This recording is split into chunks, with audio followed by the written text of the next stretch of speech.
السلام علیکم احباب، زمین سے زیبی آپ سے مخاطب ہوں۔ آج روز منگل 4 اپریل، حدیث نبی اور کردار سازی کے عنوان سے اوشین نیوز پر زمین سے زیبی آپ سے مخاطب ہوں، اور آج کا میرا موضوع ہے قرآن کے بارے میں۔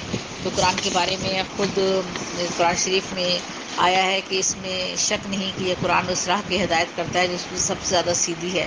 پھر آیا کہ قرآن انسان کے لیے دوا ہے، یہ قرآن انسان کے لیے دوا ہے، یہ حدیث ہے، قرآن حضور صلی اللہ علیہ وسلم نے فرمایا۔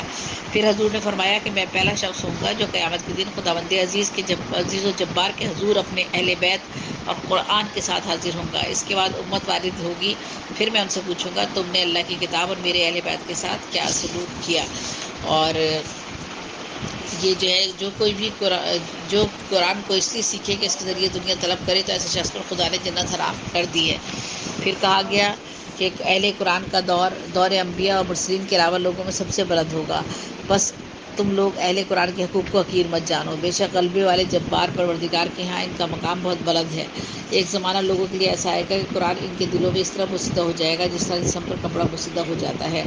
قرآن کی قرأت کرنا بہترین عبادت ہے۔ جو شخص قرآن پڑھے یہاں تک کہ اسے اپنے پشت پناہ قرار دے اور اس کی حفاظت کرے، تو خداوند عالم اسے جنت میں داخل کرے گا اور اس کے خاندان میں سے 10 افراد کے بارے میں اس کی شفاعت قبول فرمائے گا، چاہے وہ تمام جہنم کے حداری کیوں نہ ہو۔ بہت اچھی حدیث ہے یہ، اور یہ کتنی بڑی بات ہے کہ جو شخص قرآن پڑھے یہاں تک کہ اسے اپنے پشت پناہ قرار دے اور اس کی حفاظت کرے، تو خداوند عالم اسے جنت میں داخل کرے گا اور اس کے خاندان میں سے 10 افراد کے بارے میں اس کی شفاعت قبول کرے گا، چاہے وہ تمام جہنم کے حقدار ہی کیوں نہ ہو۔ یعنی اس شخص کی قرآن پڑھنے کی وجہ سے وہ اگر سفارش کرے گا 10 لوگوں کی، تو ان کو بھی جنت میں داخل کر دیا جائے گا جو قرآن پڑھتے ہیں۔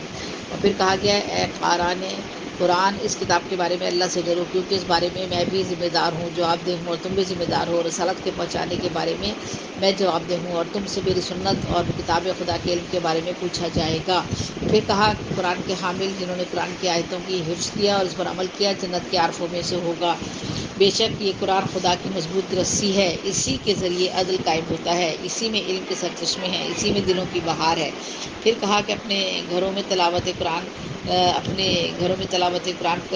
کی کیا کرو، کیونکہ وہ گھر جس میں قرآن کی قرأت کی جاتی ہے اس کے رہنے والوں کے لیے یہ عمل آسانی اور بہت بھلائی پیدا کرتا ہے، اور جب اس میں قرآن کی قرأت نہیں کی جاتی تو وہ گھر اپنے رہنے والوں پر تنگ ہو جاتا ہے۔ جس گھر میں قرأت نہیں کی جاتی وہ گھر اپنے رہنے والوں پر تنگ ہو جاتا ہے، بھلائی کم ہوتی ہے اور اس کے رہنے والے کمی کا سامنا کرتے ہیں۔ قرآن ایک ایسی بے نیازی ہے جس کے بعد کوئی نیاز مندی نہیں، اور ایسی توانگری ہے جس کے علاوہ کوئی توانگری نہیں۔ توانگری کہتے ہیں دولت مند ہونا۔ نماز میں قرآن کا پڑھنا نماز کے علاوہ پڑھنے سے افضل ہے۔ نماز میں قرآن کا پڑھنا نماز کے علاوہ پڑھنے سے افضل ہے۔ تم میں سے بہترین وہ ہے جو قرآن سیکھے اور دوسروں کو سکھائے۔ خداوند عالم ایسے دل پر عذاب نہیں کرے گا جو قرآن کی حفاظت کرنے والا ہے۔ پھر کہا کہ بے شک دلوں پر اس طرح زنگ لگ جاتا ہے جیسے لوہے پر لگتا ہے، مگر قرآن کی قرأت سے اسے اطلاع ملتی ہے اور یہ زنگ مٹتا ہے۔ ہر چیز کا ایک زیور ہے، اور قرآن کا زیور اچھی آواز میں تلاوت ہے۔ قیامت کے دن قرآن بڑھاتا اور دھکیلتا ہوا آئے گا، یعنی ایک گروہ کو بہشت کی طرف بڑھاتا ہوا آئے گا جنہوں نے اس کے حلال کو حلال اور اس کے حرام کو حرام سمجھا اور اس کے متشابہ آیات پر ایمان لائے، اور ایک دوسرے گروہ کو جہنم کی طرف دھکیلے گا جنہوں نے اس کے احکام اور حدود کو ضائع کیا اور اس کے حرام کو حلال سمجھا۔ عالمین قرآن وہ لوگ جنہوں نے قرآن کو دل میں جگہ دی اور اس پر عمل کیا خدا کی رحمت سے مخصوص ہیں، اور انہیں اللہ کے نور کا لباس ملے گا۔ یہ لوگ اللہ کے کلام کی تعلیم دینے والے ہیں اور اللہ کے حضور مقرب ہے۔ جو ان کو دوست رکھے گا گویا اس نے خدا کو دوست رکھا، جس نے ان کے ساتھ دشمنی رکھی تو گویا اس نے خدا کے ساتھ دشمنی رکھی۔ خدا قرآن کی قرأت سننے والوں کی دنیاوی بلاؤں کو دور کرتا ہے اور قرأت کرنے والوں کی آخرت کی بلاؤں کو دور کرتا ہے۔ اس کے بعد فرمایا قرأت سننے کے لیے قرآن کی ایک آیت کی سماعت صحیح اعتقاد کے ساتھ ہو تو اس ذات کی قسم جس سے قبضے میں محمد کی جان ہے، اس کو اجر کوہ شبر کے برابر بقدر سونا اللہ کی راہ میں صدقہ دینے کے اجر سے بڑا ہوگا۔ اور درست اعتقاد کے ساتھ قرآن کی ایک آیت کی تلاوت کرنے والے کے لیے عرش الہی سے طبقات زمین تک جو کچھ ہے اس سے اس کی تلاوت افضل ہے۔ تو قرآن کریم کے بارے میں حضور صلی اللہ علیہ وآلہ وسلم نے بہت سے ارشادات فرمائے ہیں، اور بارہا قرآن کی جو فضیلت ہے، حکمت ہے، اور قرآن کی قرأت کے بارے میں جو ہمیں نیکیاں میسر آئیں گی جس کی بدولت ہم جنت داخل ہوں گے، ان کے بارے میں انہوں نے بہت سی حدیث میں بار بار تاکید کی ہے کہ قرآن کو قرت کے ساتھ جو پڑھ رہے ہیں وہ بہترین عبادت ہے، اور جو ہے قرآن پڑھتے ہیں، یہ سب سے بڑی عبادت ہے، قرآن کا پڑھنا ہی ایک عبادت ہے۔ اور وہ کہتے ہیں کہ جو شخص قرآن پڑھے یہاں تک کہ اسے اپنے پشت پناہ پر قرار دے دے اور اس کی حفاظت کرے تو خداوند عالم اسے جنت داخل کریں گے، اور اس کے خاندان میں سے 10 افراد کے بارے میں اس کی شفاعت بھی قبول کر لیں گے۔ کتنی بڑی بات ہے۔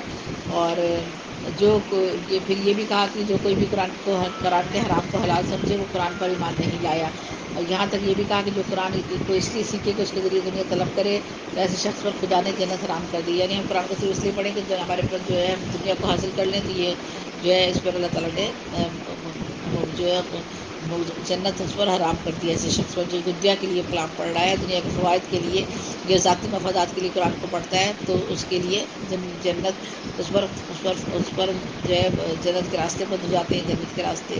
اور قرآن ہدایت ہے گمراہی سے، نشان دینے والی سے، اندھے پن سے، چشم پوشی کا سبب ہے گناہوں سے، اور نور سے ظلمت سے۔ یہ اتنی بدعات کو روشن، نئی بدعات جتنی ہوتی ہیں ان کو روشن کرنے والی ہے، ہلاکت سے محفوظ رکھنے والی ہے، گمراہی میں راستہ دکھانے والی ہے، فتنوں کو بیان کرنے والی ہے، دنیا سے آخرت کی سعادت تک پہنچانے والی ہیں۔ تمہارے دین کا کمال اسی میں ہے کہ کوئی شخص بھی قرآن سے روگردان نہیں ہوا مگر یہ کہ وہ جہنم میں گیا۔ جو بھی قرآن سے روگردانی کرے گا وہ جہنم میں جائے گا، اور جو قرآن کی باتوں پر عمل کرے گا وہ جنت میں جائے گا۔ تو انہوں نے حضور صلی اللہ علیہ وآلہ وسلم نے بارہا قرآن کی فضیلت کے بارے میں جو ہے جگہ جگہ جو ہے وہ ارشادات فرمائے ہیں، اور ان سے ہمیں اللہ تعالیٰ توفیق عطا فرمائے کہ ہم قرآن کو پڑھیں، سمجھیں، جانیں، اور اس کے علم سے اور لوگوں کو بھی فائدہ پہنچائیں۔ تو نماز میں قرآن کا پڑھنا جو ہے نماز کے علاوہ پڑھنے سے زیادہ افضل ہے۔ یہ بھی آپ حضور صلی اللہ علیہ وآلہ وسلم کی ایک حدیث ہے۔ اور آپ نے یہ بھی کہا کہ قرآن ایک ایسی بے نیازی ہے جس کے پاس کوئی نیاز مندی نہیں، اور ایسی تمنگری ہے جس کے علاوہ کوئی تمنگر نہیں۔ تو یہ آج میں نے پروگرام آپ کے سامنے پیش کیا قرآن کے بارے میں کہ حضور صلی اللہ علیہ وآلہ وسلم نے قرآن کے بارے میں کیا کیا جو ہے وہ احادیث فرمائی ہیں، ارشادات فرمائے ہیں۔